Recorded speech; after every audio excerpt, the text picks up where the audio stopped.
Welcome to Healing the Patriarchy with Love podcast. I'm your host Luna, and together we're becoming rebels of the heart, one show at a time.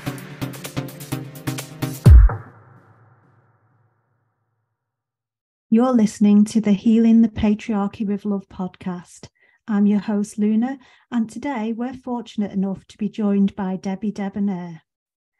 Debbie is an emotions transformation coach, holistic counsellor, author and speaker.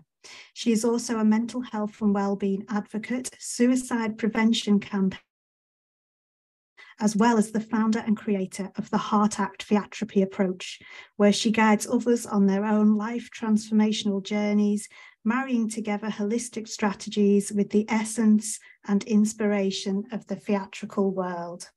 Debbie, thank you so much for giving your time to us today. Hello and welcome to the show.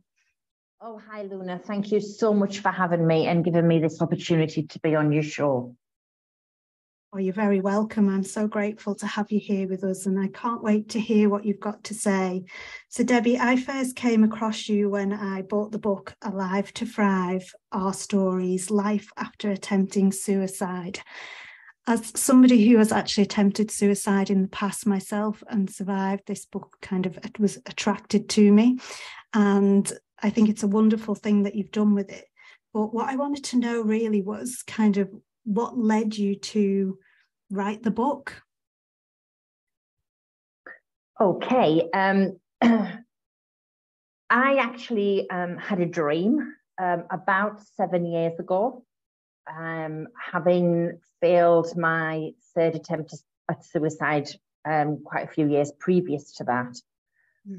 I was looking for a way to share my story, but wanted to be an ambassador for other women who had also failed suicide attempts and were now thriving in life. And this particular night I had this dream, and that the dream was to bring together 10 women, myself and 9 other women who themselves had, like I say, failed suicide attempts and were now thriving in life.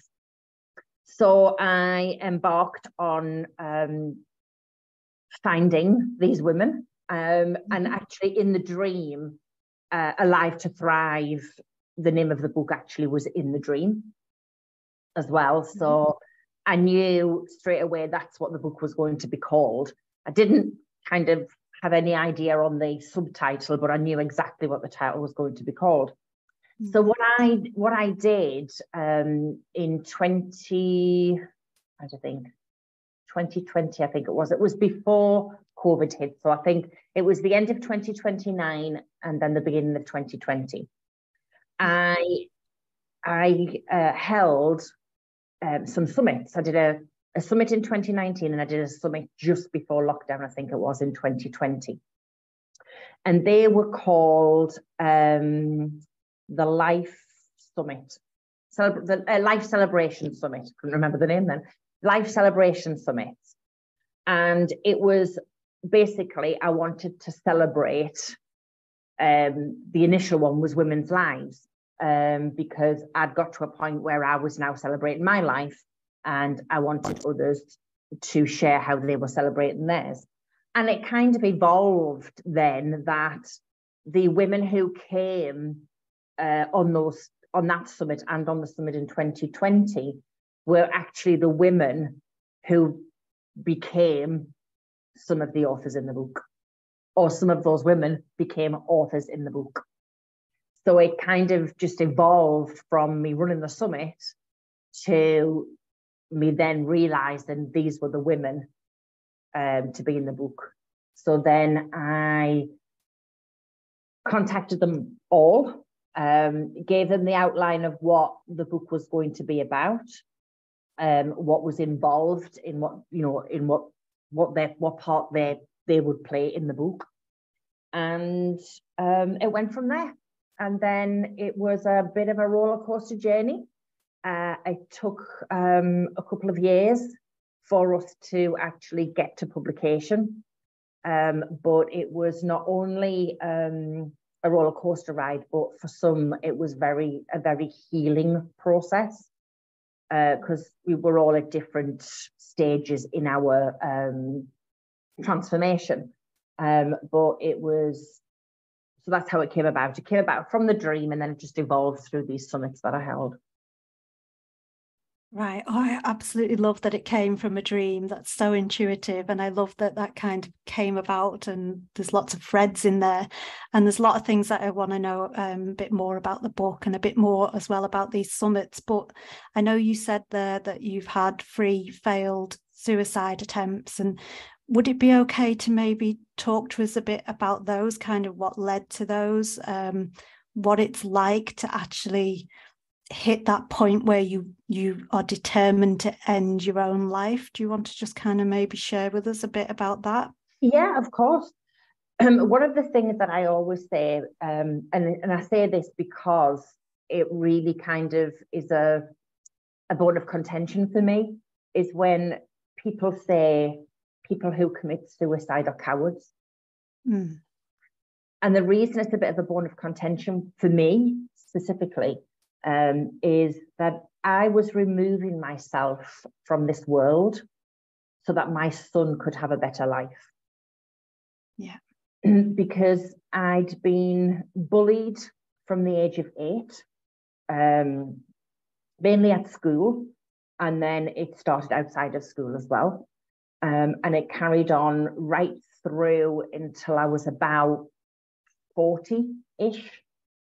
And a lot of it at school, it was physical and mental bullying, right through primary school and secondary school. But kind of outside of school, it was mental bullying, which, you know, mental abuse is very hard to express, to explain, but also to see, because you don't see it. You know, there's no wound, there's no bruises, there's no blood, etc. So mental abuse or mental bullying, whatever name you want to give it, is quite a silent form of abuse. And I'd been told on so many occasions how useless I was, how I would never amount to much, that, you know, who the hell did I think I was? I wasn't a fit mother. And obviously some of them came, the mother thing obviously came after I had my son, but some of them came prior to me having my son, because one of my suicide attempts was actually prior to me having my son. But then it took hold of me more so because I had my son, and because I'd been told I wasn't a fit mother. And basically I was led to believe that I was the toxic person in my son's life, and that my son would be better off without me. And when I survived my 3rd suicide attempt, I was extremely angry. And the anger came from this not inbred, but this strong feeling inside me that my son was going to have an awful life the more I was around him. And this is why I was so angry. And then one night, well, it was actually early in the morning, about 2:00 in the morning, about 2-3 weeks after I survived my 2nd attempt at suicide, I woke up in the middle of the night. It was pitch black, and I felt something in my hand that I didn't recognize. And when I looked down, it was the neck of an empty wine bottle, which scared the life out of me. And as I looked down again, I was very disheveled on top of the bed. And I thought, oh my God, my son was asleep in his bedroom next door. And at any time in the night, he could have come in and found me.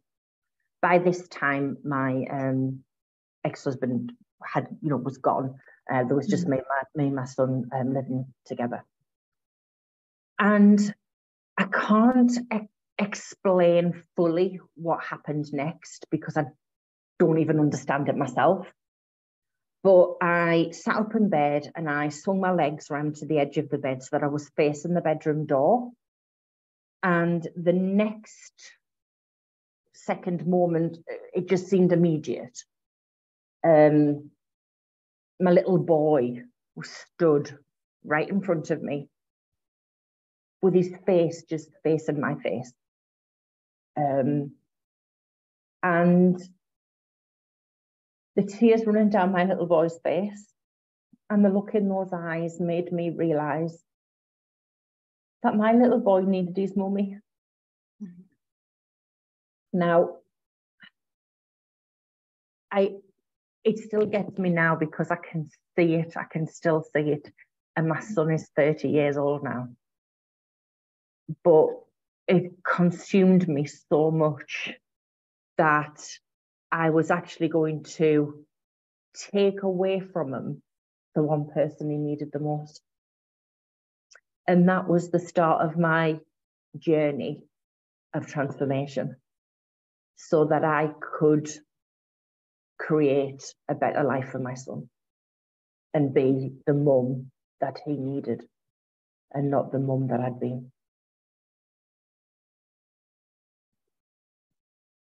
Thank you so much for sharing so honestly and openly there. And, I could feel myself tearing up hearing you describe what happened with your son there. And I think what really kind of struck me from what you've just said there is that, this kind of mental and emotional abuse that takes place through bullying or domestic abuse or from any kind of form, because it can happen in workplaces and within other dynamics as well. Absolutely.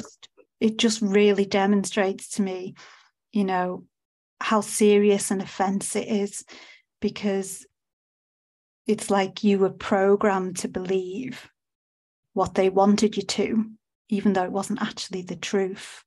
Yeah. But I do say, and this has come out through all of the work that I've done on myself, and the journey that I've been on. But I do say that when I was bullied, even from the age of 8, I realised that I was allowing myself to be bullied. Now, when I say that, a lot of people say to me, "Oh my God, Debbie, you were 8 years old. How could you stop it?" And I said, I could stop it because I could have said no. I could have not necessarily stood up to the bully, but I could have been less vulnerable, because bullies go for the weakest in the pack. They go for the most vulnerable. Yeah. So I was obviously giving that persona off. So I could have said no, and I could have gone to the right places. I could have had my own entourage of, 8-year-olds around me, like she did. But because what it did to me right from that young age was it gave me a life of victimhood, and I lived in a life of victimhood mode for nearly 40 years because I didn't know any different. And it's not until you reflect back and you realise how you lived and what you allowed to happen to yourself that you can kind of, in some ways, understand it, but not understand it at the same time. Yeah. Now, this is how I felt. Okay. Now, I'm not taking anything away from anyone who, has gone through child abuse, where, held captive or whatever they went through, because that is very, very traumatic and horrific. And I'm not saying that they, stood there and allowed that to happen to them. Okay. That's not what I'm saying. Yeah. What I'm saying is that's how I felt as the adult. I didn't see that when I was the child. I hope that makes sense to the listeners. Yeah, it makes perfect sense to me. And I think, it's probably one something that's quite familiar with a lot of people. I know it's familiar with me, that kind of like that journey from victim into kind of survivor and then thriver is a very important journey, and it's one that a lot of people on the planet are undertaking at this time. So can you maybe talk us through a little bit of what it was like to go from kind of victim into this more, this empowered woman that I've met is completely different to that. So there must have been some key points and lessons that you've learned along that journey. So do you want to maybe just kind of share some of those with us? Yeah, of course. And, it wasn't an easy journey. I'm not saying, I started thriving overnight, because I didn't. Yeah. And I came up against some quite big challenges along the way. One being that the person that I'd gone to for support, for counselling, therapy, whatever you want to call it, I shared some very deep and traumatic things with this person, and was with them for about 6 months. And towards the end of that 6 months, this particular person stepped over the boundaries of professional and client and got feelings for me. Now, what that did was spiral me back, not just 6 months, probably about 3 or 4 years. It didn't take me to the very dark bottom of the proverbial rabbit hole. Yeah. But it really shook me. It really shook me up, because, it had taken me a long time to trust somebody, to be able to talk in that kind of detail to somebody. Yeah. And I felt like the rug had been pulled from underneath me. So that was kind of one of the challenges. But what I think, because I always had that vision of my little boy in my head, that's what kept me going through the challenges that I came up against. Because, when I was researching and looking at what had happened to me, and when I was diagnosed with clinical depression, first of all, I got oh, great, they were all right. Mm-hmm. I am useless. I won't amount to much because I've got a dysfunctional brain, because when I asked, well, what's clinical depression? The answer I kept getting was, it's an imbalance of chemicals in your brain. So I had all I could see was I had a dysfunctional brain, because nobody could explain to me what that actually meant. What did it mean? An imbalance of what chemicals? What did it actually mean to me? What was it doing to me? So I went on a very deep journey and researched the relationship between the heart and the brain. Yeah. So that I could get my own understanding of what this chemical imbalance was. And because of that the main thing, or the main reason I do what I do today. But also, when I was going through the transformation and was seeing all of these kind of ways forward, and trying all these different strategies and techniques, and one of which was really very, very difficult for me, which was to do what I call mirror work. Yeah. I hadn't looked in the mirror for 9 years. And then I was expecting to look in the mirror, and talk to myself and talk to the woman in the mirror. But I did it eventually. It took some doing, but it was very, very empowering what I did, because you don't just look at the person in the mirror, you look in their eyes, and you look deep in their eyes, because when you look deep in their eyes, you'll go to the heart. And I could actually talk to my heart and tell my heart how much I loved it, and how much I loved that woman in the mirror, as I say, it didn't happen overnight. It took about 4 weeks before I even opened my eyes. Yeah. I stood in front of the mirror, I just never opened my eyes. But, you know, it's these steps that we take that build on that empowerment. And also, I do a lot of work on helping people to build their emotional resilience and to understand how powerful the heart is, and that the heart sends more messages to their brain than their brain does to the heart, which was a fascinating fact that I found out, you know. And so I do a lot with emotions and empowering people to take back control from their emotions, not of their emotions, but from their emotions. Because people who deal with past trauma, it tends to show itself in fear, stress, anxiety, overwhelm, burnout. And it's these repeating life patterns that they find themselves in the cycle of, and don't know how to get out of off the roundabout or off the merry-go-round. Yeah. So I do a lot of work that actually explains the imbalance of chemicals in the brain and what that does, not only on a psychological level, but on a physiological level as well, and how we can then take back our control from our emotions.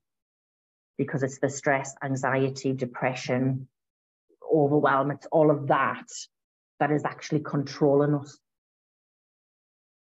And it's just a process of taking your control back from it. And that's how I got to be empowered to do what I do now. Because I don't want anybody to have to take people as long as it took me. Yeah. So it sounds like you've done an awful lot of sort of like training and exploring and had to kind of find your own way with what actually works and what doesn't work. Exactly. And the thing is, you know, I have a toolkit of different strategies and techniques, and because I know that not everything works for everybody.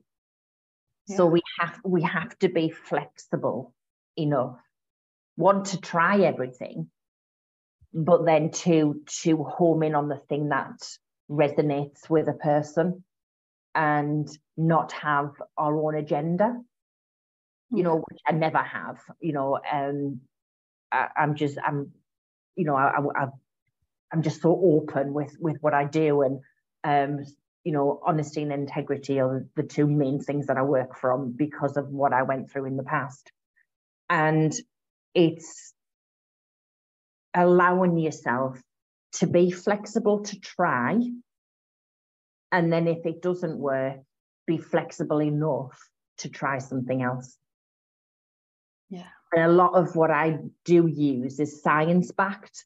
So there are the, you know, the statistics, for want of a better word, that shows that these tools, techniques, and principles do work. But we have to understand that things don't work for everybody. You know, and it's being there for the person the way the person wants you to be there, as long as you set the boundaries at the very beginning. Yeah.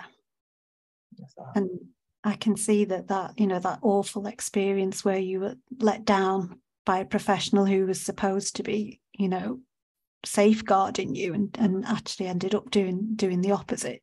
I can see that that's given you some real insight into how to take care of people within that kind of vulnerable space.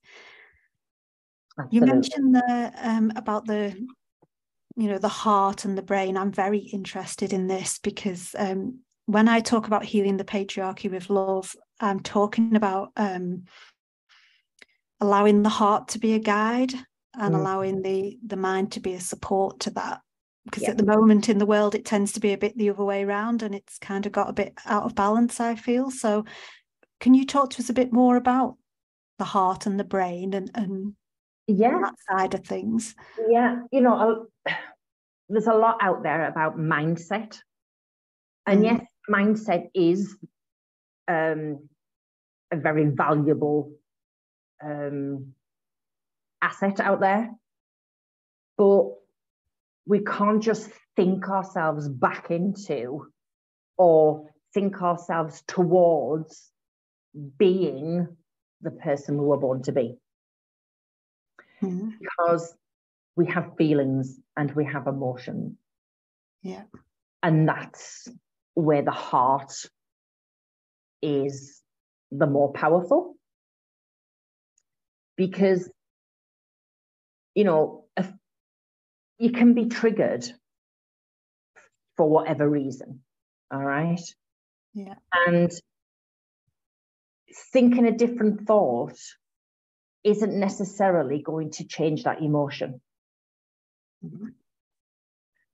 But when we understand what emotions get triggered in us, we can take the steps towards changing the emotion. Okay. And looking at, okay, what triggered us? What did that, how did that trigger make me feel? How did that, what words, what visions did I get in my mind when I was triggered? And then it's looking at the whole picture then. So it's not necessarily taking somebody back to a traumatic time and reliving it. It's taking them back to the emotions that they were feeling. Because a lot of what happens is we are so engulfed in the emotions that are tied to that traumatic event, however big or small the trauma, okay? The emotional effect is huge. But what happens is we are so engulfed in that emotion that we live our present life in the emotions of the past. So, there's a lot of people going through life today with the emotions that they felt in the past. And what that does is it stifles their emotions for the future. So I guide people to move away from the emotions in the past by moving through emotion, like what I call an emotional landscape.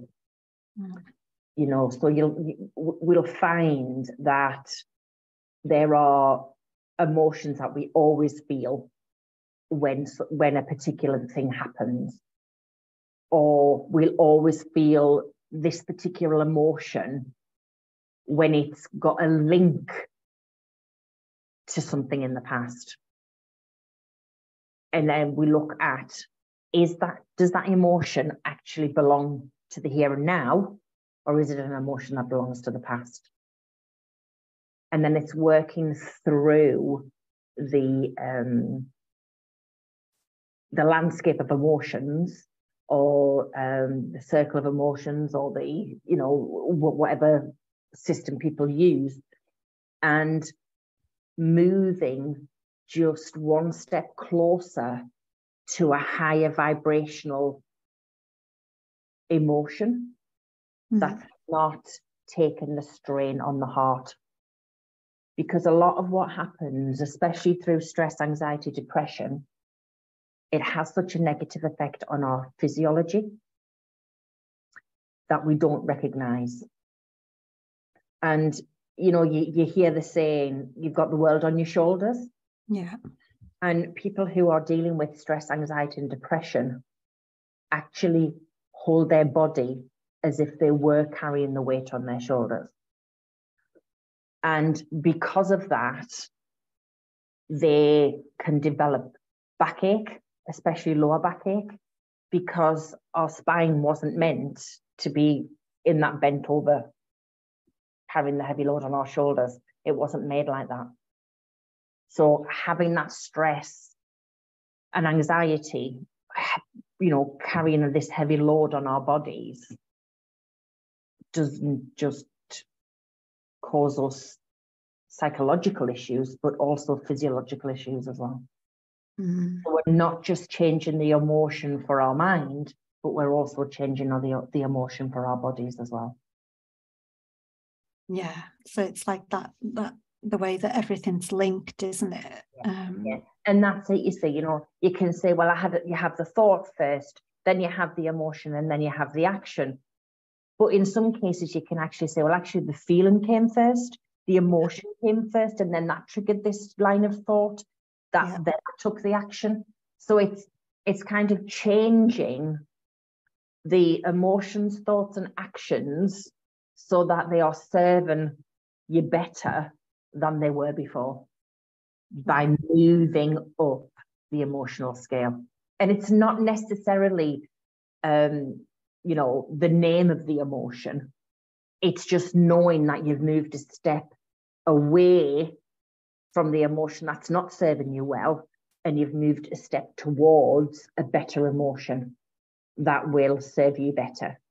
Now, it may still sound to somebody that it's a negative emotion, but it's still an emotion in the right direction, because you can't go from depression to joy unless you've got something possibly like bipolar, which is, the two extremes. Yeah. So it's looking at how you kind of take those steps towards the feelings and the emotions that you want to feel, and not the ones that you're currently feeling.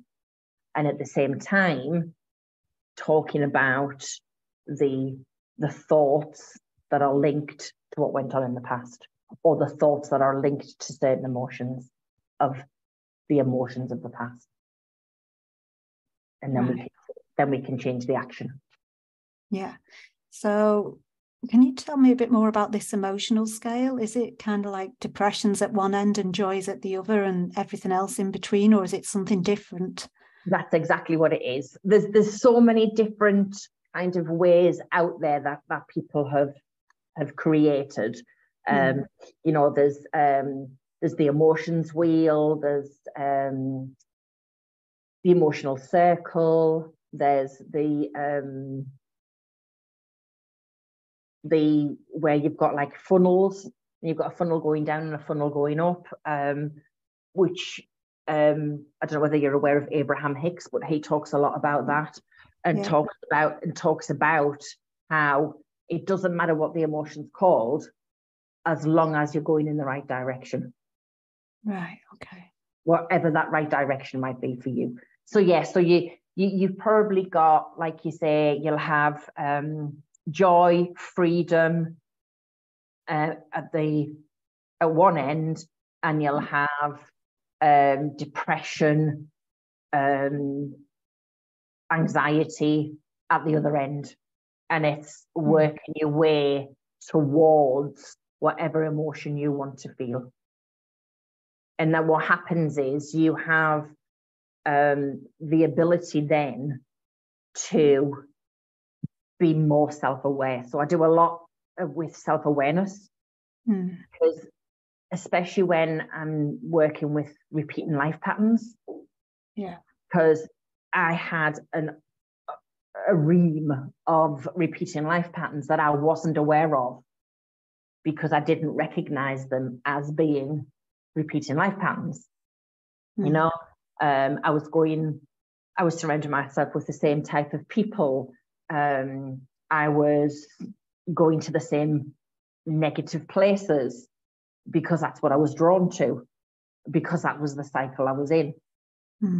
But once you recognize or make yourself aware of this repeating life pattern, 9 times out of 10 people start saying to me, why does this always happen to me? Doesn't matter what I do, it always happens to me. So it's looking at what is it that is always happening to you, and let's look at the why it's happening to you. And it's just looking at the changes and the choices, because we have choices. We've just allowed them to be taken away from us. Mm. We don't know how to get them back, or we don't know how, not necessarily the how, but we don't know what is a better choice because we don't know any different. Yeah. Until somebody points it out to you. And so when you're working with these repeated patterns, you'll feel the same emotions because the both things are working together, like on a bicycle, you know, two bicycle wheels, and the only way the bike can go forward is if you pedal and turn those two wheels at the same time. So you know, your emotions and your thoughts and these repeating life patterns are cycles, and the work hand in hand. You know, so it's then looking at, right, how can you change that?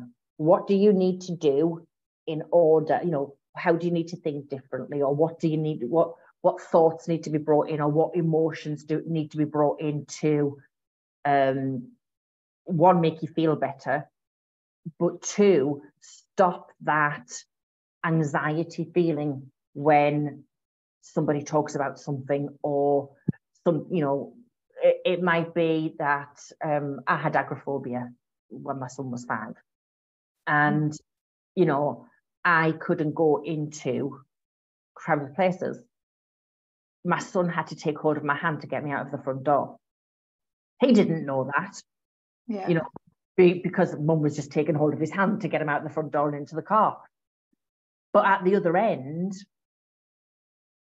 my friend had to get me back into the car after I'd waved goodbye to him in the playground. Mm. That feeling that agoraphobia gave me, that anxiety feeling that agoraphobia gave me, was just all-consuming. Mm. And I had to find a way to break through that. And it was on, you know, it was through, you know, work that I did on myself, and you know, when I realized what was going on, that I could change it, you know. So now I have those tools to help others to look at their emotions differently, look at their anxiety differently, you know, and there's, you know, techniques to use to help with that. Mm. You know, and then obviously you've got it on a psychological level as well. Yeah. So what do you think emotions are? Oh, that's a good question. For me, emotions are messages that the body or the heart and the mind exchange with each other. Mm. And a lot of the time when you've got anxiety, it's because your brain has gone into fight or flight. Yeah. Because that's what we had to do when we were cavemen and we were faced with danger. We either had to stand there and kill the animal, or we had to leg it. Okay. Now, our brains are still wired like that. So we have to start to rewire our brain so that our brain knows that we are in control and we're not at risk. Yeah. Through the sensations that we get through our body, which are our feelings and our emotions. Mm. So it's kind of like a two-way thing, that the heart sends things to the brain sends things to the heart, and it depends, I think, on who gets there first, whether you thought first or whether it's a feeling first. Yeah. Yeah. I'm so glad that you said that, actually, that sometimes, you know, it's not always a feeling that comes after a thought, because it isn't with me. And I have heard that said, you know, within kind of mental health support services, that, you know, the feeling is just coming from the thought. And I've witnessed in myself what you said, that sometimes it isn't. Sometimes the feeling's there first and then thoughts come after. So I'm so glad that you said that, and that you kind of explained that to us. That was really helpful. Thank you. Because I think sometimes as well, you know, you can have that kind of dreaded feeling inside, but you have no reason for it. You don't know why you've got that feeling. And you see, it seems to be there forever and a day. And then suddenly something will come into your mind that actually gives you the understanding of why you've got this pit in your stomach. And it's because, you know, it might be because in 2 days' time you're going to the hospital and you dread hospitals. But your body got the feeling first before your mind caught up and said, oh, this is why you've got that. But it can happen the other way. Yeah, I've had it happen, you know, both ways. That's why I was so pleased when you said. Yeah. So, and I think that gives you a better understanding of your emotions. It does, yeah, especially, you know, with how you've just described it to us then as like a messenger and something that's always been there and maybe has been even more necessary in cave times, of course. Yeah. Danger was very real then, wasn't it? You know. And I think as well, it's realizing that a lot of the time, the majority of your senses are at play. Yeah. They all want part, you know, to be part of the puzzle. Yeah. You know, because sometimes you can get a horrible taste in your mouth. Yeah. Because it's related to something that is not a nice experience for you. Oh yeah. And like sometimes I know this sometimes happens to me, and I know this can happen to other people. So, you know, sometimes you get like a smell.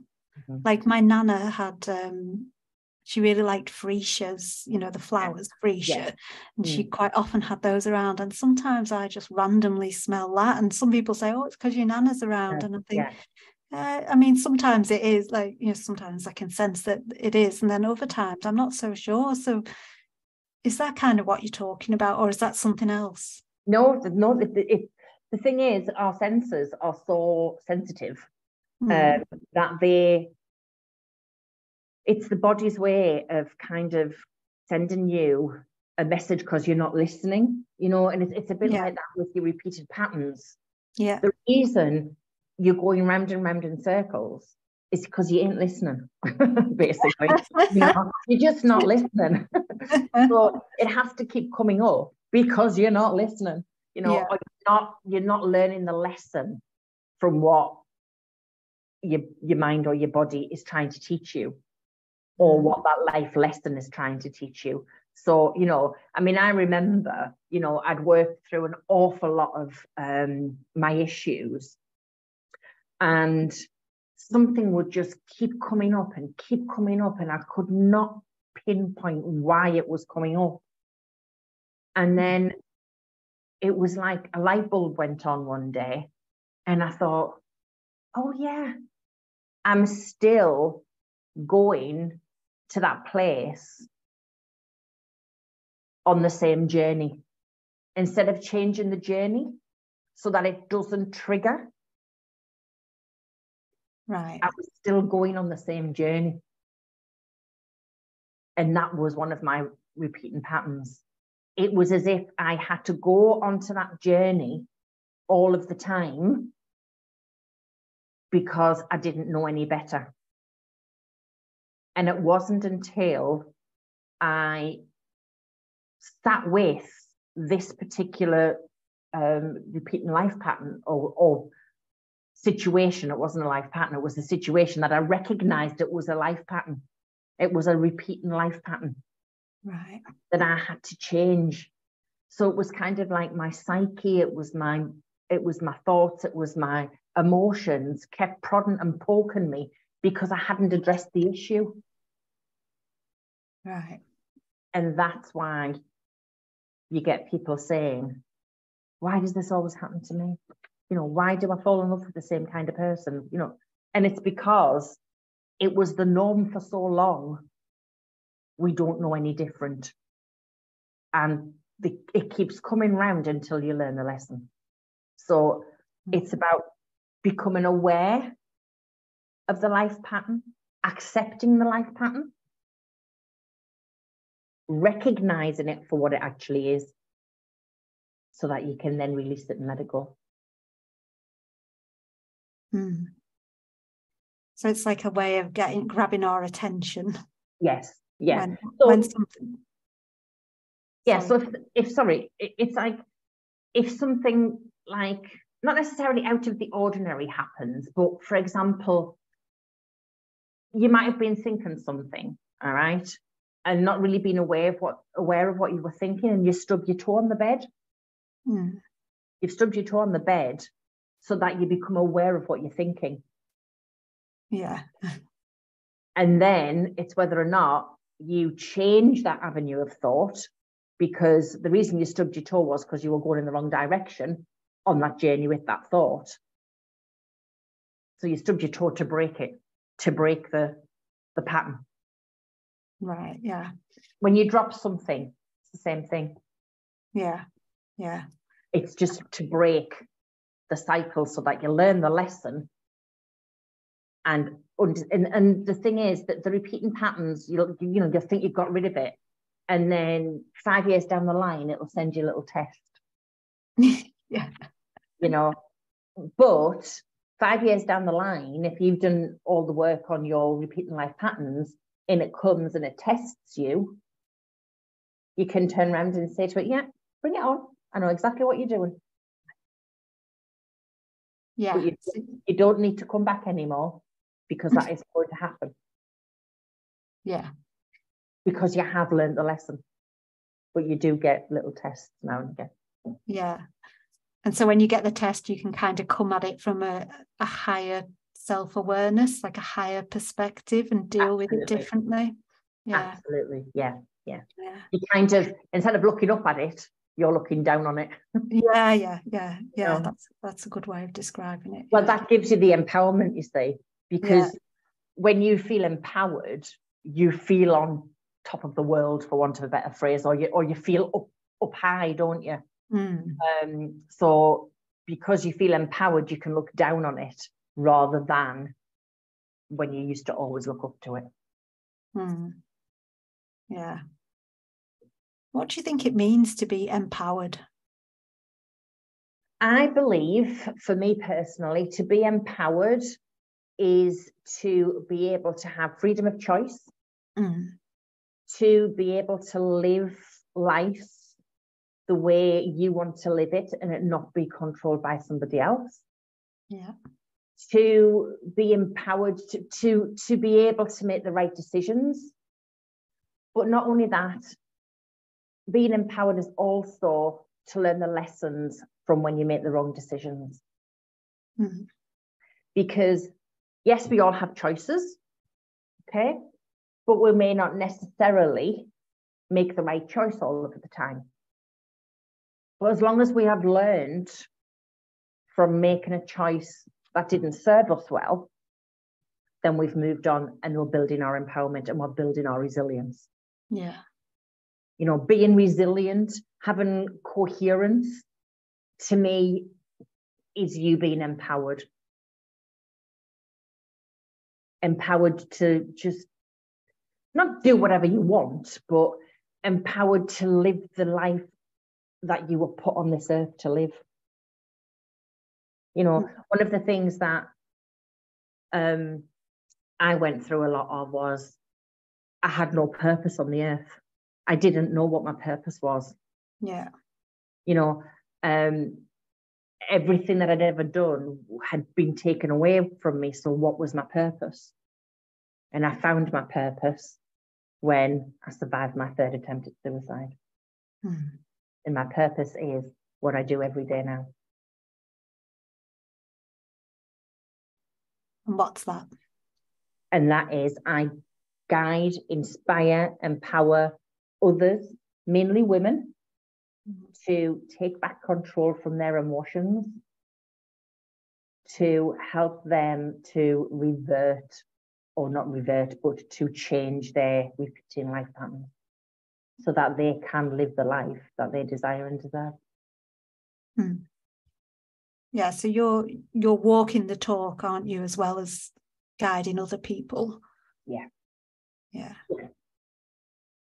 definitely. You know, I mean, I still use techniques that I've been using for years because I know what they do for me. Yeah.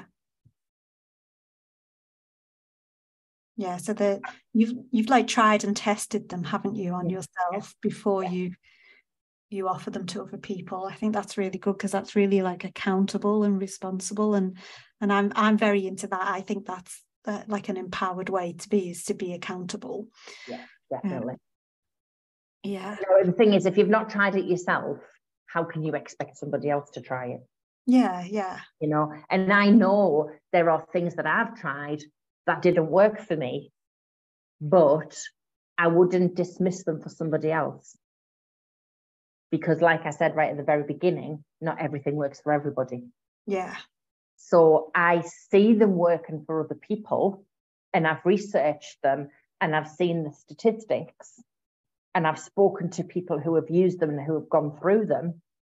Mm. So I've trained and learned about them and researched them, so that, you know, if someone came to me and my strategies that I use a lot aren't working for them, then I've got something else in my toolkit to try. Yeah. And it's like I said, you know, don't have not an ulterior motive. What did I say at the beginning? You don't have an agenda. You don't have an agenda or a preconceived idea, you know, that this is going to work for everybody. You know, I mean, I was the biggest, can't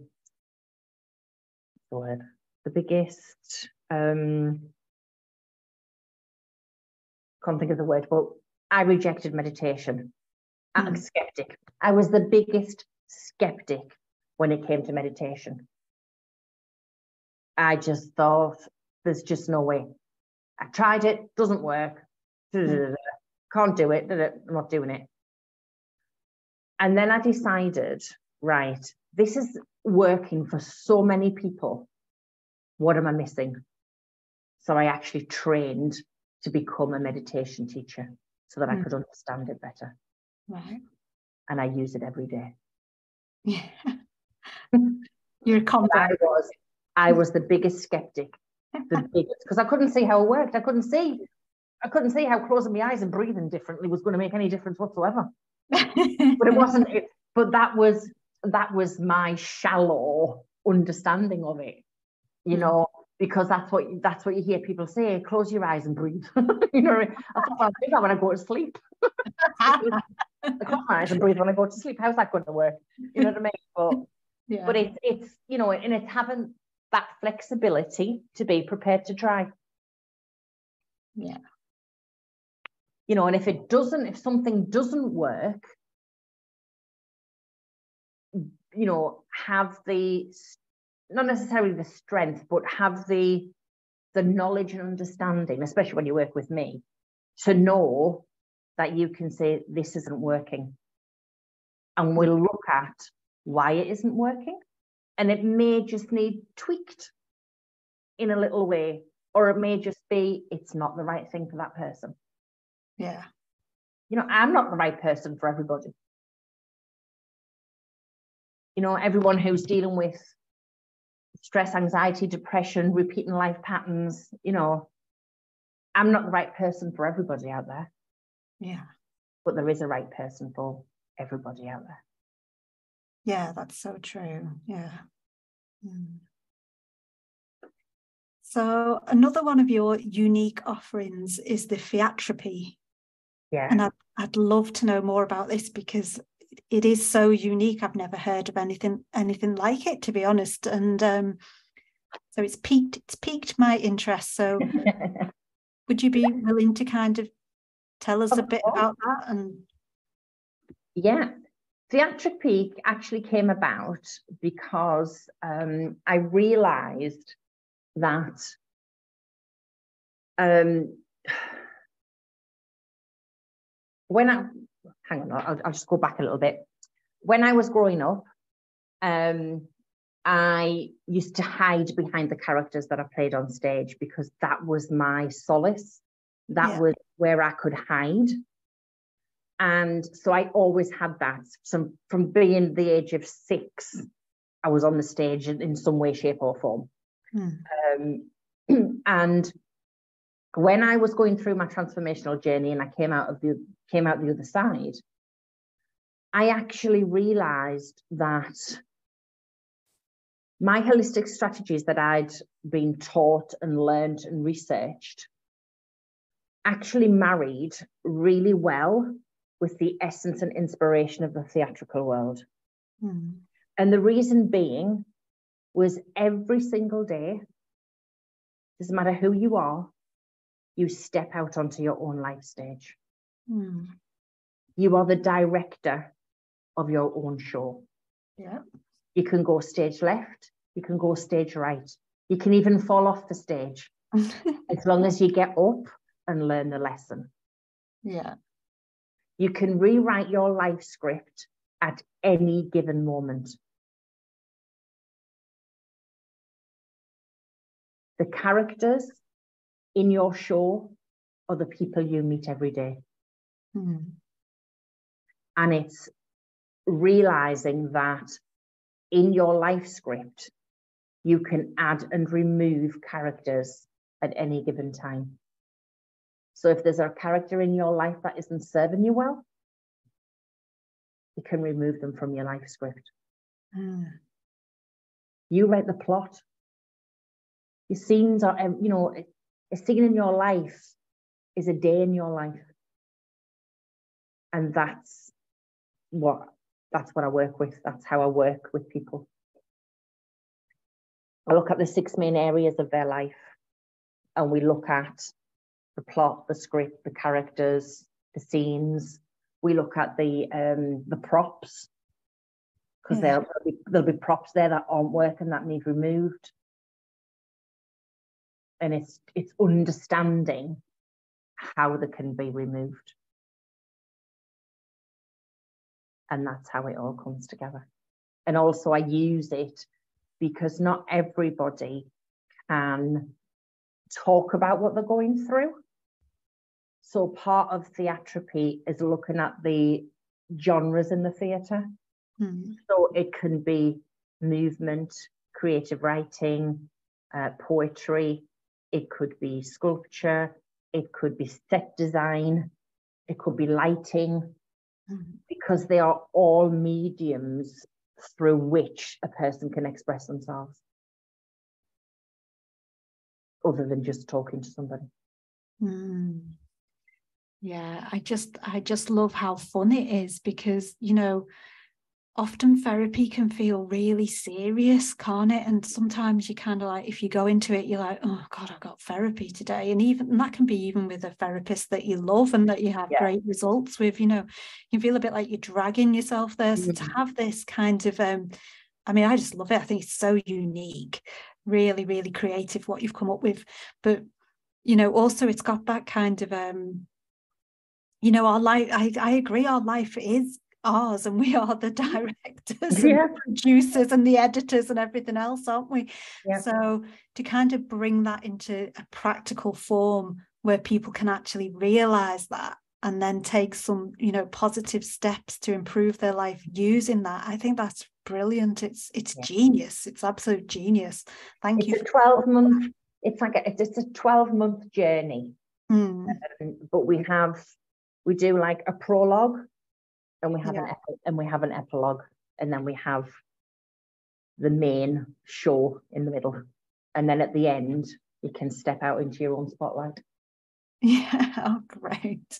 Yeah. And the other thing that I loved was that you were talking about removing things that aren't serving, and that's something that I've always struggled all my life with, that kind of letting things die when they need to die, kind of thing. Or even if they just die of their own accord. I tend to struggle with that, but it's also something that I'm a huge advocate for, because I think we let things be stale and stagnant for too long because we're frightened of death and things ending and what people might think and all that, all the different trappings of being human. So I think that's really good that you've included that in there. I mean, what do you think about that? What are your thoughts around kind of, letting things go?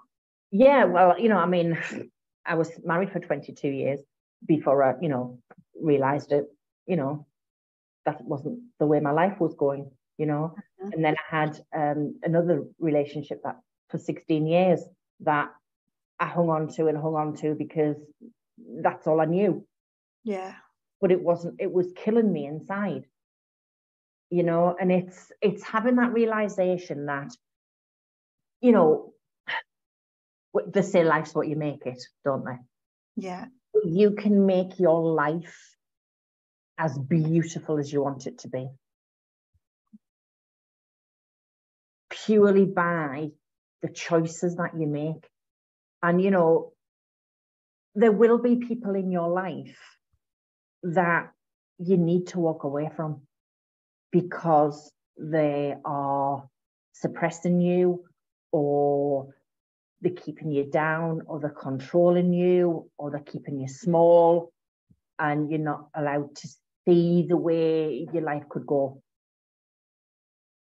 Now, a lot of it is born out of fear, and especially fear of failure, and I'm often asked, but, the person in my life is a parent.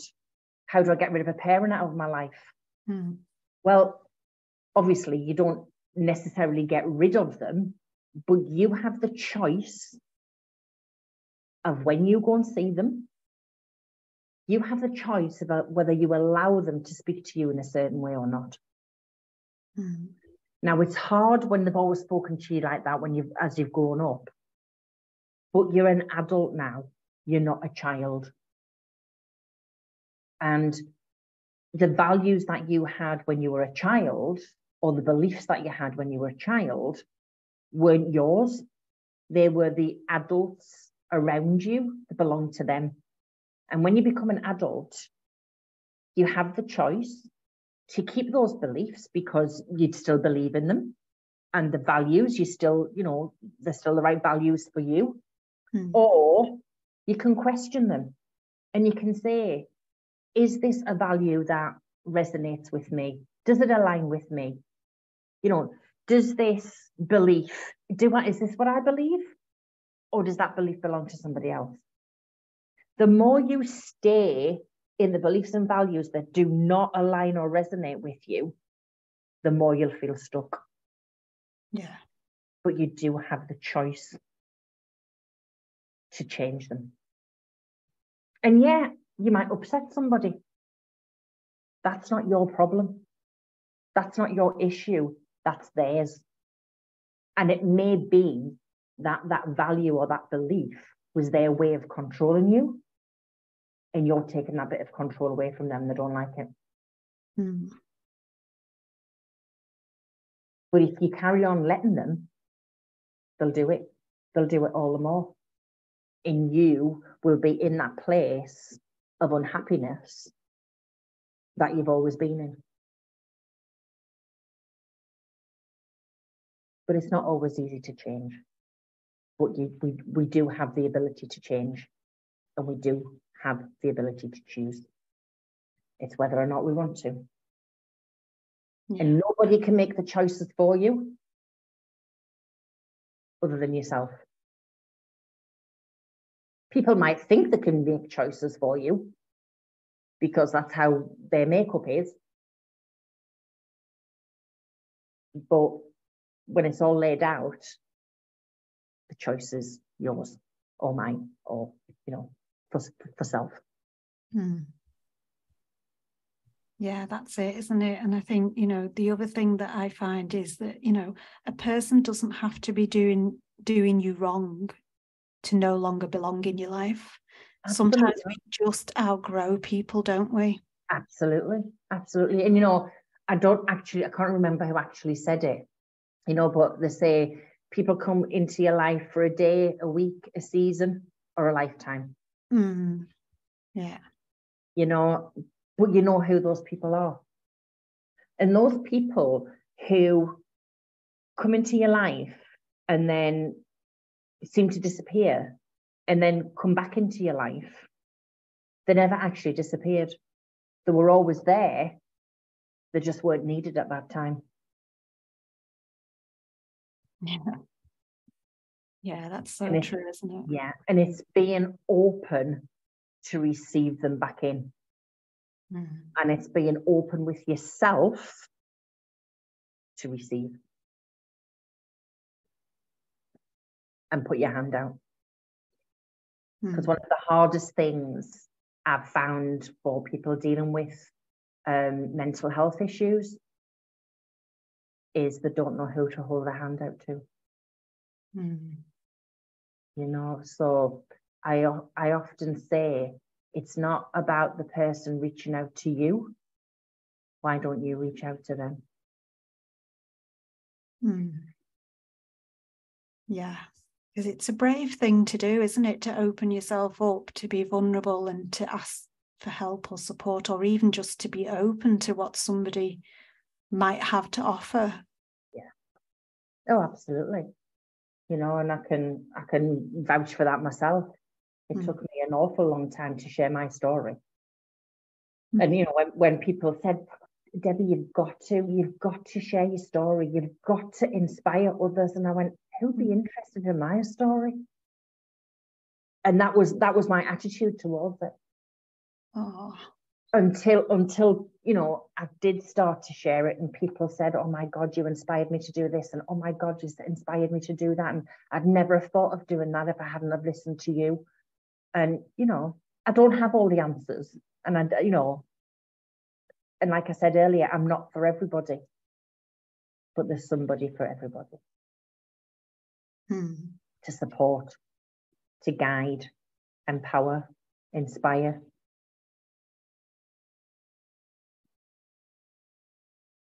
Yeah, and you've definitely inspired me with your book and the other offerings that you've got in the world. And I think you are definitely an inspirational woman, and one that's, you know, here on the planet to lead others out of the dark places that you've been in, and to do so with as much love and fun as possible. So thank you so much for being that person and doing that, because, you know, I want more of that on the planet. I want more of you on the planet. Oh, bless you. Well, that was one of the reasons that I did the summits, so that people could see, you know, my mission is to have a positive impact on 1 million people's lives. Now, I'm only one woman, so I know I can't do that on my own. So that was why I started to do the summits, but they weren't giving me what, they weren't resonating with me. They weren't aligning with me. So I had to let them go. But I'm glad I did the ones that I did do, because I met some wonderful people, and those people are still on my radar and in my network now. You know, and, you know, if I have someone who comes to me and I know that I can't support them, I have a network of other women who I can say to them, you know, well, go and have a word with such a body. You know, I think they might be a better match for you.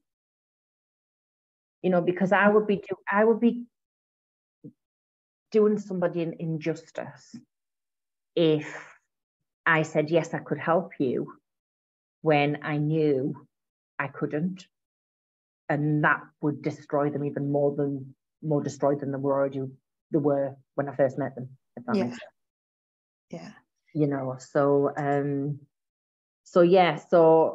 I'd love more people like me in the world, most definitely. Not necessarily more of me in the world, but more people like me. I'm not going to clone myself. I think that might be a shock to the world. We're not a fan of cloning on this show. No, definitely not. It's everybody's an individual, and it's just showing them how they can shine in their own individuality. Yeah, that's it. Yeah, you know, whatever that may be. Well, nobody has the right to judge anybody else. That's right. Well, I think you do a wonderful job of it, and I think we're just sort of coming up to time now. So before we go, at the very end, I'm going to ask you to tell people where they can buy the book and things like that. But just before then, is there anything else that you want to add? Is there anything else that you want to say? There's one thing that I really would like to say, and I say it an awful lot. Yeah. It's about choice. Mm-hmm. And, you know, I've said it all the way through this program that we have choices. Okay. Mm-hmm. So I just want to leave your listeners with this. Okay. Choose life, choose freedom, but most of all, choose you. Oh, yeah. Because you are the most important person to you. That's right. And it's not selfish to do that. It's actually an act of love to not just yourself, but the whole world. It's selfless. It's a selfless act. Mm. Because if you don't look after you, you can't look after anybody else. If you don't love you, you don't have the love to love anyone else. Yeah.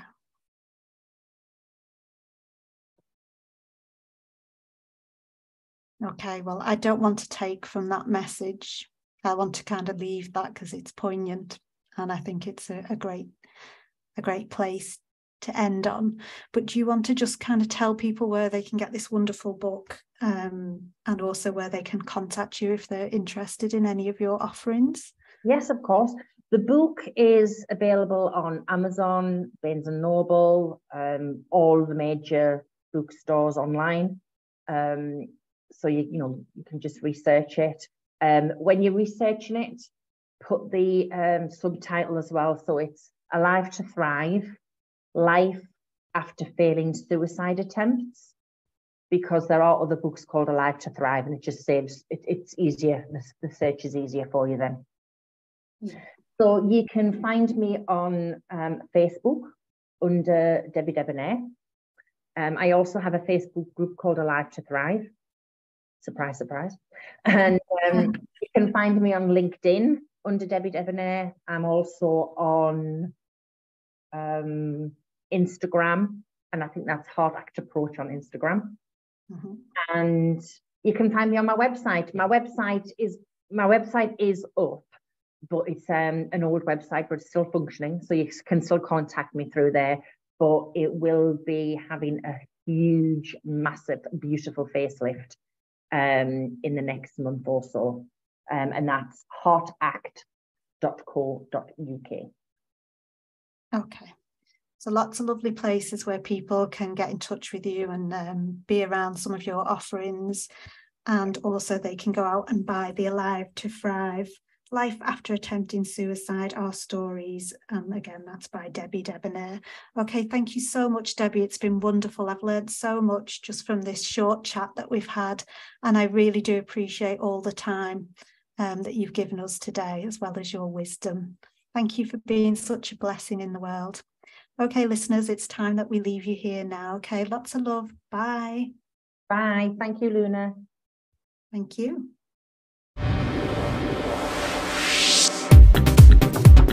You've been listening to the Healing the Patriarchy with Love podcast with Luna Anna. Subscribe and follow to join the tribe of Rebel Hearts.